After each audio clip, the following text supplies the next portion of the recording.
siguiendo tu conciencia dirigida por el Espíritu y con el principio o la sensibilidad al amor de Dios que ha sido derramado en nuestros corazones por el Espíritu. Ese es Romanos capítulo 5. Ese dicho de que el amor de Dios se derrama en tu corazón por el Espíritu, Romanos 5, right? Es una forma de decir, mira, los mandamientos se cumplen en el Espíritu dándote el amor de Dios, para que tú puedas amar a Dios como Él te ama a ti. Porque el amor es el final de la ley. O no hay ley en contra del amor. El amor es la consumación, porque todos los mandamientos eran para que amáramos a Dios con todo nuestro corazón, con toda nuestra fuerza, con toda nuestra alma, y para que amáramos al prójimo como a nosotros mismos. Pero bajo el antiguo pacto, la carne por la debilidad y el pecado no podía cumplir eso. Ahora Dios ha derramado su amor por su Espíritu Santo, por Jesús, y ahora tenemos el poder de cumplir los mandamientos de Dios.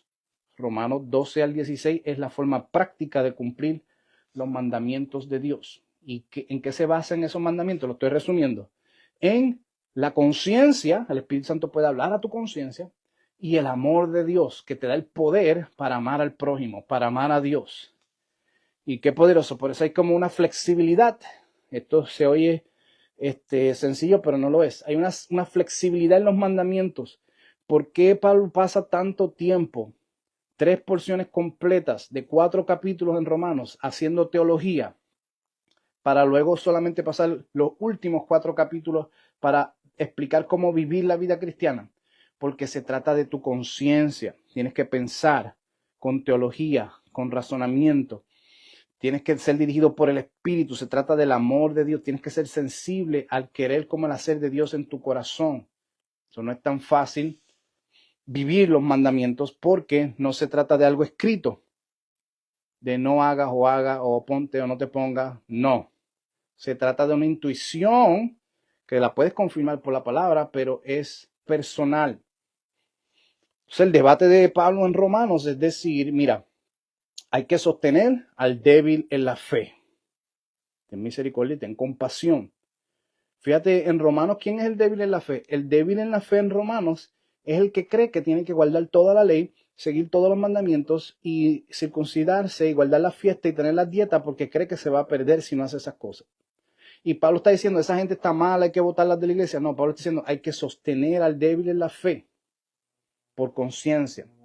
Y si tú eres fuerte, maduro en la fe, que has aceptado la gracia de Jesucristo, estás dirigido por el Espíritu, amas a Dios con todo tu corazón y amas al próximo como tú mismo. Entonces, si tú eres fuerte en la fe, tú muestras ese amor teniendo compasión por el débil e intercediendo.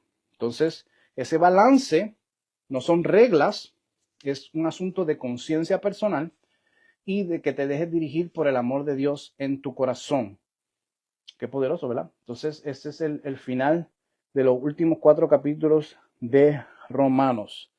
Entonces, todo Romanos es esta narrativa del pueblo de Dios saliendo de Egipto, pasando por las aguas, llegando a recibir la ley en el Sinaí y entrando a la tierra de la promesa en el capítulo 8 y luego los últimos capítulos del pueblo de Dios, Romanos 9 al 11, quién es Israel, y del 12 al 16, cómo vivir la vida cristiana. Pero hay una narrativa que Pablo está narrando. Si no lo quieres ver de esa forma, hay otra narrativa y es que Pablo empieza con Abraham, luego sigue con Isaac, luego continúa con Jacob y llega hasta Moisés. Todo esto Pablo lo está haciendo desde el comienzo de Romanos y es una forma de decir, mira, let's retell the story from the beginning, but with a new perspective. Porque ¿cuál es el tema de todo el libro de Romanos? El tema se llama la justicia de Dios, ¿ok? Hay diferentes formas que tú puedes hablar de la justicia. ¿Quién es justo? Seguir la ley, por eso Romano habla mucho de la ley. La justificación, una de las famosas frases de Pablo, justificación. ¿Quién es justificado? Justificado, pues, por la fe tenemos paz para con Dios. Que muchas veces se ha interpretado justificación como estar en una posición de justo delante de Dios, que no está mal, está bien. Hay algo más profundo ahí, pero está bien, en forma se puede resumir también de esa manera. ¿Cuál es la justicia de Dios? Ese es el tema que va a unir estas 4 secciones del libro de Romanos. Ahora, vamos a entrar al matiz de la justicia y la justificación. ¿Qué es justicia? En inglés dicen, is right standing with God. Fantástico, no hay nada malo con eso, ¿ok? No tiene que ser either or. No queremos decir que porque algo no está completo está mal. Se puede interpretar así. Ahora, bíblicamente, con el trasfondo histórico, siguiendo la razón de la interpretación bíblica, la justicia de Dios no es solamente right standing with God, no es solo estar en una posición de justo, no es estar del lado correcto de la ley solamente, porque dentro del matiz bíblico, la justificación o la justicia de Dios es revelada por el pacto. Okay, esto se llama Covenantal Theology, la teología de pacto, que es bien poderosa porque interpreta o ilumina muchos de los problemas que hay interpretativamente en Romanos. Okay, porque si usted se pone a pensar, ¿cuál es la ley de Dios? Cuando Dios hace una ley, un mandamiento, envía su palabra, hace un contrato, hace un pacto. Y es en base a ese pacto que Él juzga. Es en base a ese pacto que Él pone una ley. Es en base a ese pacto que Él hace unas promesas. Es en base a ese pacto que Él hace unas estipulaciones. Es en base a ese pacto que estamos viviendo para Dios. Si estamos dentro o fuera del pacto. Ese es el resumen de lo que realmente está detrás de la palabra justicia. Entonces, cuando se habla de cuál es la justicia de Dios en el libro de Romanos, y usted puede escribir esto para que lo entienda, lo que estamos hablando es la fidelidad de Dios a su propio pacto. Pablo lo que se está preocupando en todo el libro de Romanos, con estas 4 divisiones narrativas que acabamos de hablar, es de qué manera Dios ha sido fiel a su pacto. De qué manera es justo que un pecador reciba gracia.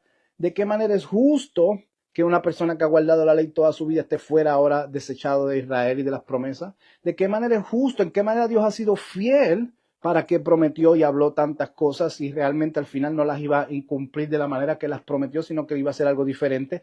De qué manera esto es justo, de qué manera Dios fue fiel a su pacto. ¿Ha roto Dios su pacto empezando uno diferente? Esa es la preocupación de Pablo. Entonces esto es importante explicarlo porque si no, no vamos a entender por qué él está argumentando tanto y tantos argumentos. Recuérdate que muchas de las cosas que te estoy diciendo son cosas que Pablo mismo ha dicho. ¿Ha fallado la palabra de Dios? Una y otra vez él hace esta pregunta. ¿De qué sirve entonces ser judío? Eso es otra cosa que Pablo levanta como argumento. ¿Ha fallado Dios a su pueblo? ¿Ha rechazado Dios a su propio pueblo? ¿De qué sirve entonces las promesas? ¿La ha fallado? Entonces, una y otra vez Pablo hace estas preguntas retóricas para decir, yo te voy a mostrar cómo Dios fue fiel a su pacto y a sus promesas y como que todo lo que prometió lo cumplió exactamente como lo había prometido. Entonces, eso es lo que está detrás del libro de Romanos cuando hablamos de que es la justicia de Dios. Matiz, la fidelidad de Dios a su propio pacto. Entonces, la manera estratégica que Pablo va a mostrar que Dios ha sido fiel es que va a empezar a contar todo el cuento diferente de otra perspectiva. Pablo lo que está diciendo es, mira, Dios no ha fallado, Dios cumplió exactamente lo que iba a hacer, lo único que lo hizo de una manera que ustedes no habían percibido, no lo pudieron interpretar correctamente. Entonces vamos a empezar con Abraham. ¿Y qué hace Pablo cuando habla de Abraham? Él dice, Abraham era el heredero de las promesas porque fue fiel y tuvo fe a Dios. Esto es bien importante porque él está diciendo, mira, Abraham no vino de una descendencia correcta. Abraham era un gentil llamado del pueblo pagano dentro de Ur de los Caldeos, dentro de una genealogía de idólatras. Entonces, ¿por qué fue escogido? ¿Por qué fue llamado? ¿Por qué fue santificado? ¿Por qué fue separado a ser el pueblo llamado y marcado como el pueblo de Dios, como el Padre de todas las naciones, como el Padre de todos nosotros? Por la fe. No fue por su linaje, no fue por su genealogía, no fue por su obediencia, fue simplemente porque confió en Dios y él viene a ser emblemático del Padre de todos nosotros. Pablo está diciendo, mira, desde el principio ya Dios te había mostrado que él llamó a un hombre que iba a ser el Padre de muchedumbre de gente, de multitudes de familias. En ti todas las familias de la tierra serán. Pablo está diciendo, mira, ya el evangelio fue predicado desde el principio a nuestro padre Abraham, porque lo que nos hace nosotros el pueblo de Dios es la fidelidad al pacto, no tú guardar la circunstancia o las ordenanzas o las fiestas, sino que tú tengas la fe de Abraham. Es un argumento bien poderoso que Pablo está haciendo. Vamos a contar el cuento otra vez, pero desde el principio. Lo que Dios le dice a Abraham, que de hecho se lo dice a Isaac, se lo dice a Jacob, se lo dice a toda la descendencia, es lo mismo que Dios le había dicho a Adán. La única diferencia es que de Abraham hacia adelante se hace una promesa, cuando directamente Adán fue un mandamiento. Dios bendijo a Adán y le dijo, multiplícate, sojuzga la tierra, right? Entonces le está diciendo, y yo te bendeciré. I will bless you, multiply. Entonces, ¿qué es lo que Dios le dice a Abraham? Lo mismo, pero en promesa. Yo te bendeciré, en ti serán benditas toda la familia de la tierra, right? Y entonces está derramando la bendición para que la vocación caída de Adán sea retomada a través del padre de la fe, que es Abraham. Entonces, Pablo está diciendo, toda la humanidad que estaba en Adán cayó con Adán, pero ahora Dios ha llamado a un padre de la fe para que sea nuestro ejemplo, para ver cómo nosotros entramos a las promesas, cómo nosotros participamos del pacto, cómo nosotros podemos ser herederos de Dios y coherederos con Cristo, es teniendo la fe de Abraham. Entonces, desde esa perspectiva, Dios fue fiel a su pacto, porque Dios siempre tuvo en mente restaurar a toda la humanidad. Entonces, Pablo dice, no solamente Abraham, vamos a ir a Isaac, que es el segundo en genealogía. Él dice, Isaac es el hijo de la promesa. Recuérdate que Abraham tuvo un montón de hijos y tuvo otro hijo que se llamaba Ismael. Pero ¿por qué Ismael no heredó? Porque Ismael no era el hijo de la promesa. Lo que hace a Isaac heredero dentro del linaje y la genealogía de Abraham fue porque fue el hijo que Dios le prometió. Esto es un argumento bien sutil que Pablo está haciendo, pero es figurativo, es metafórico, pero es alegórico, pero también es poderoso cuando lo podemos ver con perspectiva. Él dice, si Isaac es el hijo de Abraham que va a heredar, porque nació por un milagro, por medio de la palabra de Dios, por la promesa hecha. Entonces, ya desde el principio, Pablo dice, Dios le está mostrando a Abraham que lo que te hace a ti los hijos que yo te voy a dar son los hijos que yo te prometo milagrosamente por la palabra y la promesa que te hago, no simplemente porque salgan de ti por genealogía. Entonces eso es emblemático a nosotros, porque no solamente somos hijos porque tenemos la fe de Abraham, sino que Dios nos prometió, Dios nos dio una promesa, Dios nos dio a luz por la palabra milagrosa. Somos nacidos por la palabra, por un milagro. Dios nos mete a la familia de Dios. Mire qué poderoso. Entonces lo que te hace ser un hijo de Dios es nacer de la promesa. Ahí ves, Pablo está contando todo el cuento. Empieza por Abraham, sigue por Isaac y entonces después va más poderosamente a Jacob. Esto es otro ejemplo poderoso porque dice, recuérdate, Jacob eran gemelos. Estaba dentro de la barriga Jacob y Esaú. Son los dos. Entonces, ¿por qué uno fue escogido y otro fue rechazado? Entonces, esto es figurativo, analogía, esto es metafórico, esto es un pensador teológico. Pablo está diciendo, Abraham, padre de fe, Isaac, hijo de promesa. Ahora vamos a Jacob. Y esto es bien poderoso porque Jacob no nació primero. Igual que Ismael fue Esaú, pero Dios rechazó a Esaú. Entonces Pablo está diciendo, mira, si es nacer primero, si es genealogía, si es simplemente por el orden natural, ¿por qué Dios no escogió a Ismael? ¿Por qué Dios no escogió a Esaú? Porque es de acuerdo a la elección de Dios. Es al que Dios promete como Isaac, es el que tiene la fe de Abraham, como hizo con el padre de la fe, y es el que Dios forma, como hizo con Jacob. Y esto es bien poderoso porque Jacob es Israel. Recuérdate que Israel nace de Jacob cuando Dios transforma a Jacob metiéndole mano en una lucha. Entonces él dice, ¿quién es Israel? Israel es el que Dios le mete mano, el que Dios transforma. Y entonces él dice, y ahí es donde viene la famosa frase, a Jacob amé y a Esaú rechacé. ¿Qué es lo que está diciendo? No se trata de predestinación. Está diciendo, el pueblo de Dios son los que Dios está formando, los que Dios está moldeando. Y ahí traen la imagen del alfarero y la formación.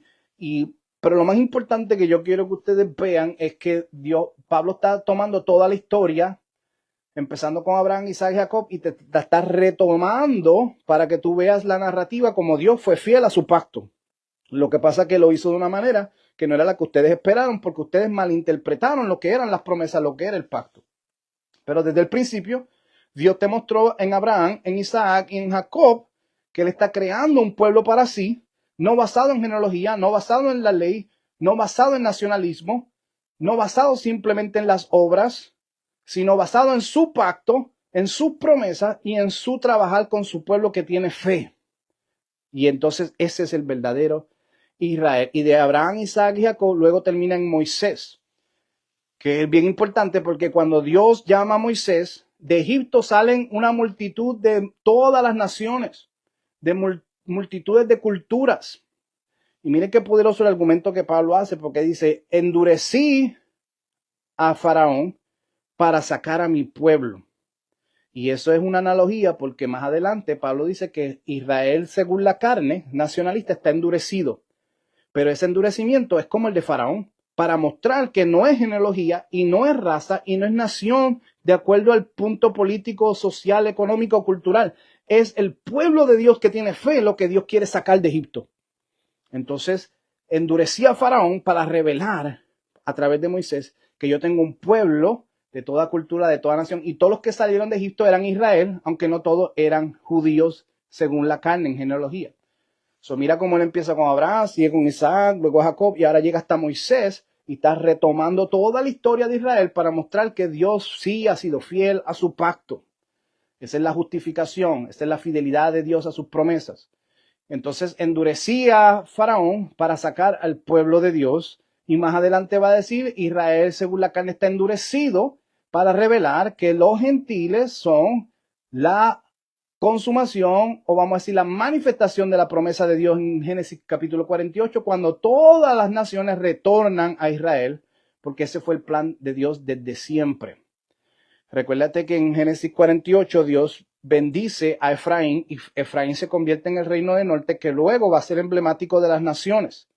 Entonces las 10 tribus perdidas de Israel que se dispersaron por el reino del norte y se llevaron en exilio por todas las naciones, al Dios llamar a las naciones de regreso, esto es Romanos capítulo 9, está trayendo a esas tribus perdidas y está restaurando a Israel, porque Israel era emblemático de toda la humanidad.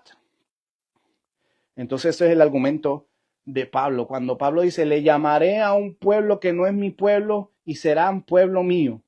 La gente interpreta eso como las naciones. No, está hablando de Israel. Es en el contexto de Isaías y de Oseas. Está hablando del reino del norte.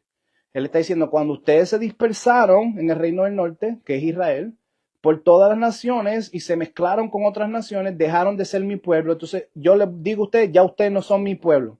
Pero al pueblo que no es mi pueblo, dispersado, yo los voy a volver a restaurar como mi pueblo. Entonces Pablo está haciendo este argumento. Entonces, si ellos ya no son nación y Dios los va a llamar como nación, entonces no hay un brinco muy grande en decir que de esas mismas naciones, cuando regresen, Israel está regresando como el pueblo de Dios.